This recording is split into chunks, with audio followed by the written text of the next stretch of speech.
আমার এই কথাগুলি বাংলাদেশের প্রত্যেকটা জনসাধারণের পক্ষ থেকে। আমরা যারা ফরেন কান্ট্রিতে আছি বা বাংলাদেশে আছি, আমরা অনেকেই চুপ হয়ে আছি, আমরা অনেকেই শান্তভাবে ঘরে বসে আছি।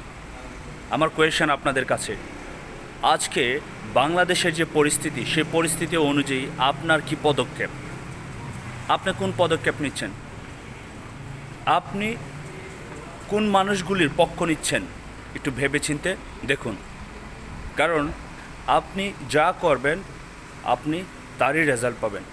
চুপ থাকা আর কালো পতাকা ওড়ানো, তার মধ্যে পার্থক্য নয়, তার মধ্যে কোনো পার্থক্য নাই।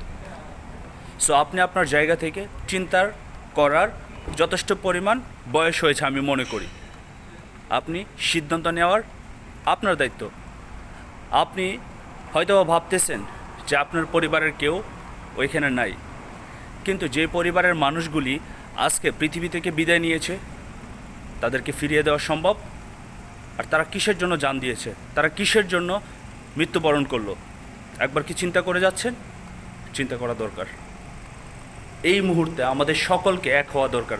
আমাদেরকে জাতি, বর্ণ এবং তার সাথে সাথে আমাদের কোন দল সাপোর্ট করে সেটাও দেখা যাবে না। আমি কোনো রাজনৈতিক দলের সাথে অন্তর্ভুক্ত না, আমি কোনো রাজনৈতিক দলকে সাপোর্ট করি না এবং এগুলো আমার পছন্দ না। কিন্তু দেশের পক্ষে যখন কোনো কথা বলতে হবে, অবশ্যই সৎ সাহস নিয়ে সত্য কথাটা আমাকে বলতে হবে। আর এটাই হচ্ছে একজন দেশের নাগরিকের দায়িত্ব। বাংলাদেশ আমার নিজের দেশ, আপনারও দেশ। আমাদের সবাইকে এখন একসাথে বাংলাদেশ স্টুডেন্টকে সাপোর্ট করতে হবে। That is the true. We want justice.